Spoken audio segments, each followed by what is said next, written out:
Bem-vindo a mais um episódio do Turbicast, o podcast da Turbivap. Hoje a gente vai mergulhar num tema, crítico para a segurança em qualquer planta industrial, né? Mas especialmente em usinas termoelétricas.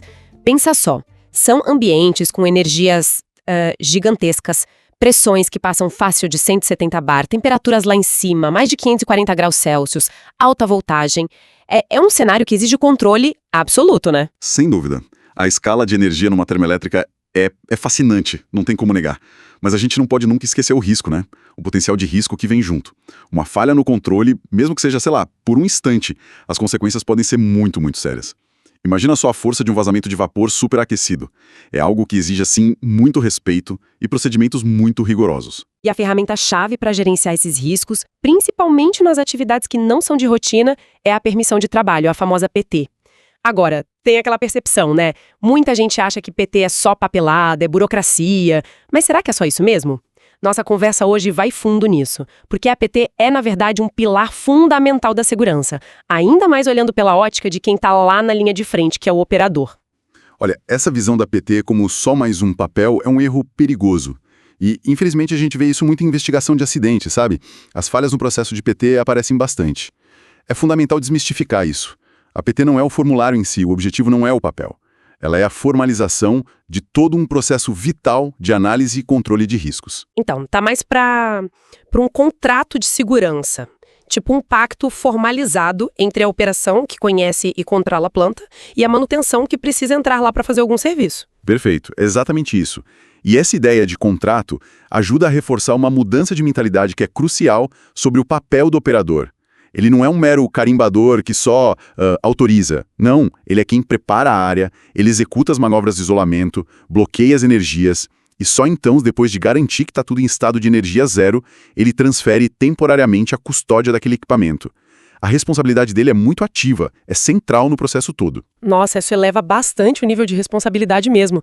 Falando especificamente do operador de área nesse contexto, qual seria a função principal dele, além, claro, de emitir a permissão no final? O operador de área, ele é o guardião do conhecimento atual daquela seção da planta. Ele sabe o que está acontecendo agora naquele momento. As condições dinâmicas, os riscos que talvez nem estejam tão claros nos diagramas ou manuais. Sabe, aquelas interações entre sistemas que só quem está ali no dia a dia percebe. Os riscos residuais. Faz todo sentido. Então ele não é um porteiro que só libera o acesso. Ele é, na verdade, quem constrói e mantém a zona segura. Ele que garante as barreiras, os bloqueios e os isolamentos enquanto o trabalho está rolando. Exatamente, essa é a visão correta. E para essa fortaleza de segurança funcionar direito, a PT tem que ser robusta, muito clara, bem detalhada. A qualidade da informação que está ali registrada é crucial. Vamos dar uma olhada em alguns elementos-chave de uma PT bem feita. Ótimo. Como é que esses detalhes fazem a diferença na prática do dia a dia? Vamos pegar, por exemplo, a descrição do serviço. Se está escrito só trocar filtro, isso é muito genérico, né? Abre margem para erro. Uma descrição eficaz seria algo como substituir elemento filtrante do filtro duplex de óleo lubrificante da turbina a vapor TG01 TAG FL201B, garantindo operação segura pelo filtro reserva FL201A. Viu? Especifica o equipamento certinho, com tag, a localização e até a condição segura do sistema reserva. Nossa, muito mais preciso. Evita a ambiguidade, que pode ser perigosa. E quanto aos riscos e as medidas de controle? Como funciona isso? Essa parte é o coração da análise preliminar de risco, a APR, que geralmente vem junto com a APT. A equipe de manutenção normalmente começa preenchendo, listando os perigos mais óbvios. Vapor, calor, óleo inflamável, ruído, essas coisas. Mas o ponto-chave, o pulo do gato, é a revisão crítica e a complementação que o operador faz. É aí que ele adiciona a visão prática dele. Ele vai colocar, olha, atenção à temperatura residual da carcaça aqui. Ou precisa de bloqueio duplo e fazer a purga. Verificar se não ficou condensado na linha X, tem que instalar barreira de contenção para óleo aqui. São os detalhes que ele conhece. Entendi. E a parte do isolamento de energias? O LOTO, né? O Lockout Tagout. Como garantir que isso seja realmente eficaz? Clareza total. Especificidade absoluta. A PT tem que listar cada ponto de bloqueio, um por um, com o tag específico dele. Por exemplo, válvula VVAP051, posição fechada, travada com cadeado AP01 e etiquetada. Ou disjuntor DJBBA CONDE 02A, posição aberto, travado na gaveta extraída com cadeado AP02 e etiquetado. Ou ainda, raquete cega RQ DREN 010, instalada entre flanges X e Y. Não pode ter dúvida, não pode ter espaço para interpretação, tem que ser direto. E como a gente confirma que o isolamento deu certo? que realmente alcançou a energia zero? Através de testes obrigatórios que têm que estar formalizados lá na PT, segurança a gente não presume, a gente verifica, né? Exemplos práticos. Realizar teste de ausência de tensão nos bornes do motor M101 com multímetro calibrado. Ou medir concentração de O2 e gases inflamáveis, LEL, antes de entrar no espaço confinado EC05. Ou então, confirmar pressão zero no manômetro PI 150 e abrir a válvula de dreno VDRN 150 para verificação visual. São ações concretas para atestar a segurança de fato. E as assinaturas? Qual o peso real de cada assinatura ali no processo? Cada assinatura é um elo de compromisso de responsabilidade. O solicitante, que geralmente é da manutenção, ele formaliza a necessidade do serviço e faz aquela análise inicial de risco. O executante confirma que entendeu tudo, os riscos, os controles e que a equipe dele está apta. O pessoal do SESMIT, da Segurança do Trabalho, muitas vezes valida se as medidas de controle são adequadas. E, o ponto crucial, a assinatura do emitente, que é o operador de área. Essa assinatura atesta que ele executou os isolamentos, ele verificou as condições e está transferindo a custódia da área em condição segura. É um compromisso sério. Fica bem claro que a PT é um processo bem amarrado, bem estruturado, mas como é que ela conversa com as normas regulamentadoras, as NRs? Ela substitui alguma NR? Ótima pergunta. Não, a PT em si não é uma NR. Ela funciona mais como ferramenta prática que, digamos, materializa e integra os requisitos de várias NRs que se aplicam àquela tarefa específica, principalmente nas tarefas não rotineiras, aquelas que fogem do procedimento padrão, sabe? A PT acaba orquestrando a aplicação das NRs ali no campo para aquela situação. Consegue dar um exemplo para a gente visualizar melhor? Como uma única tarefa pode puxar várias NRs que a PT ajuda a gerenciar? Com certeza. Vamos imaginar uma inspeção interna no condensador principal da turbina. Parece uma coisa só. Mas olha quanta NR entra aí. O acesso ao condensador já o classifica como espaço confinado, né? NR33 na veia. Monitoramento de gases, ventilação forçada, vigia do lado de fora, tudo isso. Qualquer iluminação ou ferramenta elétrica que for usada lá dentro tem que seguir NR10, de segurança em eletricidade. O condensador em si, mesmo operando em vácuo, faz parte de um sistema sob pressão. Os bloqueios dele se relacionam com a NR13, de vasos de pressão e caldeiras. Ah, e se precisar montar um andame para chegar em algum ponto lá dentro? Entra a NR35, trabalho em altura. E se tiver algum resíduo químico ou precisar de limpeza química, aí entra a NR26, de sinalização de segurança e produtos químicos. Viu só? Numa única tarefa... Nossa, é verdade. Uma complexidade enorme. Exato. Tentar gerenciar cada NR dessa separadamente para cada tarefa seria, assim, impraticável. A PT bem feita, ela força essa visão integrada. Ela tem campos específicos para anotar os testes de gases NR33, os requisitos de bloqueio elétrico NR10, os EPIs corretos para cada risco, todas as NRs contribuem, os procedimentos de emergência. Ela garante que os requisitos legais virem um plano de ação prático coeso e que dá para verificar ali para aquela atividade pontual. Entendi. A PT funciona como um checklist vivo, né? Que amarra todas essas exigências legais com a realidade da tarefa. Voltando um pouco para o operador. Ele recebe a APR que veio da manutenção.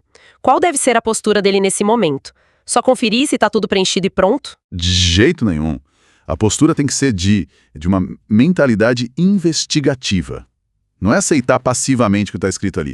Ele precisa questionar, sabe? Desafiar construtivamente, usar o conhecimento profundo que ele tem da área dele. É quase um trabalho de detetive da segurança. Gostei disso, mentalidade investigativa. Como isso funciona na prática, no dia a dia? Por exemplo, a APR pode listar lá o bloqueio óbvio, né? A válvula de entrada de vapor. Tá lá, bonitinho. Mas o operador experiente, ele pensa além. Ok, bloqueei a entrada. Mas e aquela linha de dreno que está conectada mais para frente? Será que ela não pode trazer condensado quente de outra parte do sistema por ali? Ele vai pensar nas linhas de bypass, que às vezes nem estão no diagrama simplificado que a manutenção usou. Ele pensa em selagens que podem ter vazamento interno, interconexões que são meio sutis. Ele considera cenários de falha que talvez quem planejou o serviço, lá no escritório, não tenha visualizado com tanta clareza. A experiência de campo faz toda a diferença, então. É insubstituível. Um diagrama pode mostrar uma linha como se estivesse despressurizada, mas o operador, por experiência, sabe que ali pode ficar um bolsão de condensado pressurizado entre duas válvulas, por exemplo. Ele conhece as lógicas de intertravamento lá no SD-CD, o sistema digital de controle da planta. Ele sabe que uma queda de pressão durante a manutenção pode fazer a bomba reserva partir automaticamente, de forma inesperada. É essa leitura crítica, esse olhar desconfiado que agrega um valor imenso à segurança. Vamos deixar isso ainda mais concreto. Que tal uns exemplos práticos lá na área da turbina? Primeiro, manutenção numa válvula de controle de vapor principal. Alta pressão, alta temperatura. Como o operador aplica essa mentalidade? Boa, ele pega PT e a APR. Vê lá o bloqueio duplo de vapor, montante e jusante. Ok, isso é o básico. Mas aí ele começa a investigar. Energia térmica, NR13. Qual a temperatura residual que a gente espera na carcaça dessa válvula depois de bloquear? Ela opera a mais de 500 graus. Mesmo isolada, o metal guarda calor por um tempão.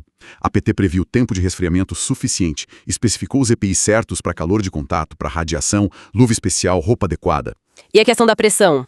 Pode ficar algo residual, né? Exato. Energia de pressão, NR13. As raquetes cegas que especificaram para o bloqueio, elas têm a classe de pressão correta, aguentam a pressão máxima da linha se uma das válvulas vazar um pouco.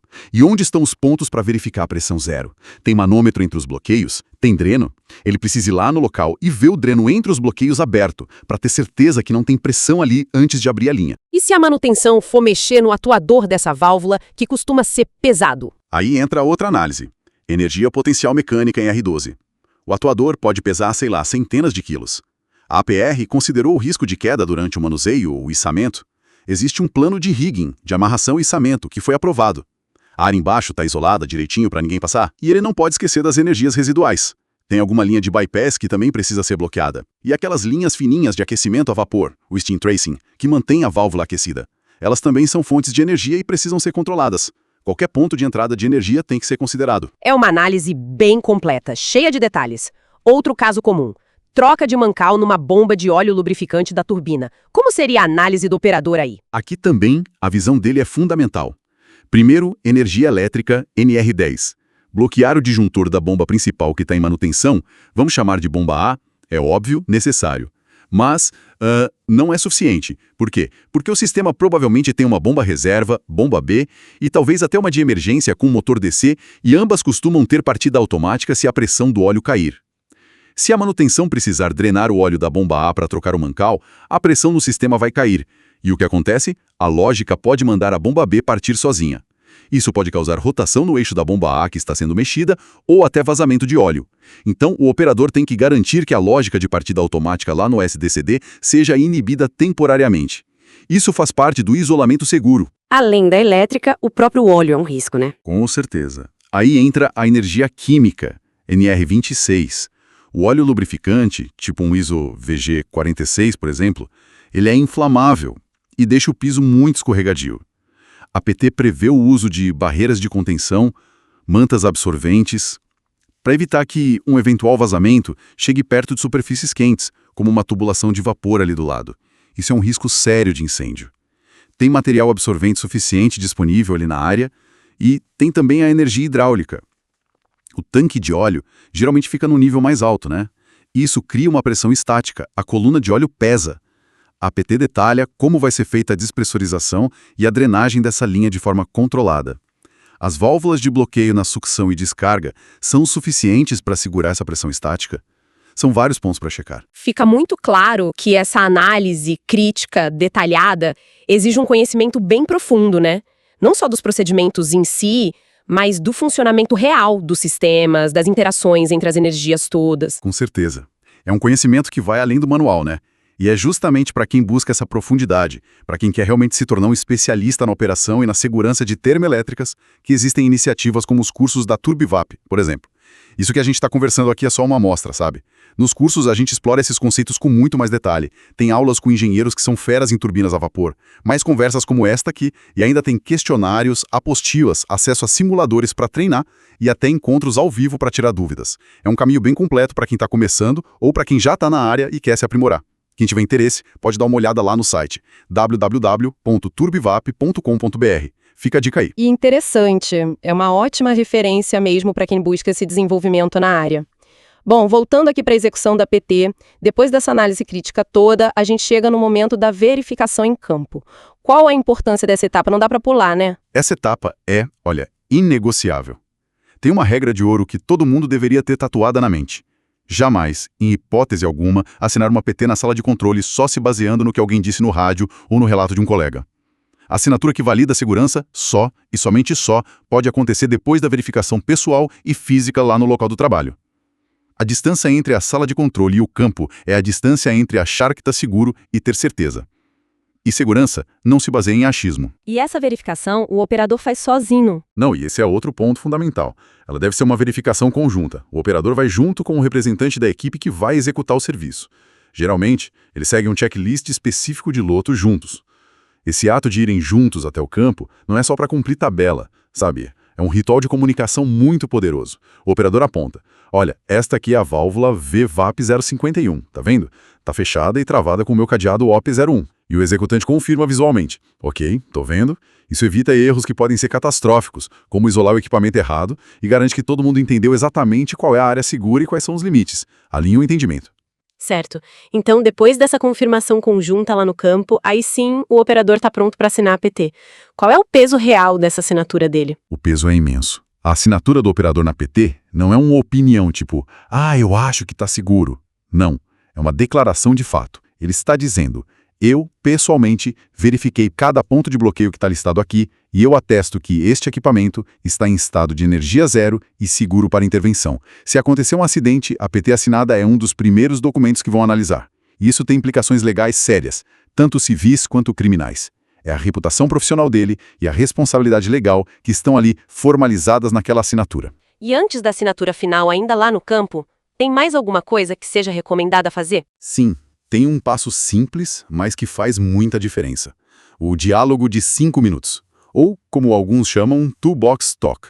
Ali mesmo, no local do trabalho, com toda a equipe de execução presente, é a última chance de alinhar tudo. O operador reforça os limites. Pessoal, a intervenção é só nesse equipamento aqui, tá? Não ultrapassem essa fita zebrada. Ele confirma os bloqueios-chave. Lembrem-se, o disjuntor de J52 está bloqueado, mas o painel aqui do lado continua energizado. Cuidado! Ele repassa rapidinho os procedimentos de emergência, como chamar no rádio, qual a rota de fuga, e abre para perguntas. Alguém tem alguma dúvida final? É rápido, mas muito eficaz. Essa disciplina na verificação em campo parece ser o ponto de controle mais crítico para evitar que os erros aconteçam, né? Sem dúvida alguma. Imagina um cenário, que infelizmente a gente sabe que acontece. Um operador confia na palavra de um colega experiente que disse pelo rádio: tá tudo bloqueado, pode liberar. Aí ele vai e assina a PT lá na sala de controle. Só que lá no campo, o colega, por um descuido, uma falta de atenção, sei lá, bloqueou a bomba errada. A equipe de manutenção pega a PT assinada, confia que está tudo certo, começa o serviço e acontece um acidente grave. A investigação vai apontar o erro de quem bloqueou errado. Vai. Mas a falha fundamental, a que permitiu que o trabalho começasse numa condição insegura, foi do operador que quebrou o procedimento, que não fez a verificação conjunta em campo. Confiança é importante? Claro. Mas ela não pode substituir o procedimento de segurança. Nunca. Entendido. O processo de segurança não acaba quando a manutenção termina o serviço, certo? Ainda tem a devolução da área para a operação. Como funciona isso? Correto. A conclusão segura do trabalho exige a devolução formal da custódia do equipamento de volta para a operação. E esse processo tem que ter o mesmo rigor da liberação inicial. É preciso fazer uma inspeção final. E, de novo, ela deve ser conjunta entre o operador e o executante. E o que exatamente precisa ser verificado nessa inspeção de devolução? Basicamente, a gente olha 4 pontos principais. Primeiro, a área está limpa e organizada. Tiraram todos os restos de materiais, ferramentas, panos sujos. Segundo, todos os resíduos gerados pela manutenção foram removidos de forma adequada. Terceiro, a integridade mecânica do equipamento foi restaurada. Por exemplo, todas as guardas de proteção, aquelas grades e tampas de segurança, que são requisito da NR12, foram reinstaladas corretamente. E quarto, que é fundamental, todos os cadeados e etiquetas de bloqueio que eram da equipe de manutenção foram retirados dos pontos de isolamento. O equipamento tem que estar pronto para receber os bloqueios da operação de volta, ou melhor, para ter os bloqueios da operação removidos. E aqui vale um alerta muito importante sobre a fase de normalização, que é quando o operador remove os bloqueios dele e reenergiza ou repressuriza o sistema. Esse é outro momento de alto risco e muitas vezes ele é subestimado. Rola uma coisa chamada complacência da conclusão, sabe? Aquela sensação de que o pior já passou, o trabalho acabou, mas aí podem surgir novos riscos. Um dreno pode ter sido esquecido aberto lá na ponta da linha, um jumper que usaram para fazer um teste pode ter sido esquecido conectado, a sequência errada de abrir válvulas pode causar um golpe de ariete violento na tubulação. O operador tem que manter o mesmo nível de rigor, a mesma atenção aos detalhes durante a normalização. Ele é o único autorizado a remover os bloqueios da operação e a devolver o equipamento ao processo de forma segura. Resumindo, então, essa nossa conversa toda, quais seriam os pilares, essenciais da responsabilidade do operador no processo da permissão de trabalho? Olha, eu destacaria 3 pilares fundamentais. Primeiro, a análise crítica. É cultivar aquela mentalidade investigativa que a gente falou para ir além do óbvio, para buscar os riscos escondidos. Segundo, a verificação em campo. É a presença física obrigatória, a confirmação visual, tátil, de cada medida de controle antes de liberar qualquer coisa. É o pé na área. E terceiro, a assinatura consciente. É entender que aquela assinatura não é só um rabisco no papel. É um ato de compromisso com a segurança, é aceitar uma responsabilidade enorme. Fica muito claro, então, que uma permissão de trabalho que é conduzida com seriedade, seguindo esses pilares, vai muito além da ideia de ser só burocracia, né? Ela se torna, na verdade, um indicador de uma cultura de segurança madura dentro da empresa e um componente-chave para alcançar a excelência operacional. Exatamente. E talvez a mensagem final para todo operador, para todo profissional que lida com PT, seja essa. Quando você pegar a caneta para assinar uma permissão de trabalho, lembre-se bem, você não está segurando apenas um formulário. Naquele momento, você está segurando a segurança, o bem-estar, talvez até a vida dos seus colegas, nas suas mãos. Faça valer a sua assinatura. Ela tem o poder de proteger vidas. Excelente reflexão. Esperamos que essa nossa exploração sobre a permissão de trabalho tenha sido esclarecedora e principalmente útil para o dia a dia de quem nos ouve. E para continuar aprendendo sobre esse universo fascinante das turbinas a vapor, confira os outros episódios do TurbiCast, o podcast da TurbiVap. Até a próxima!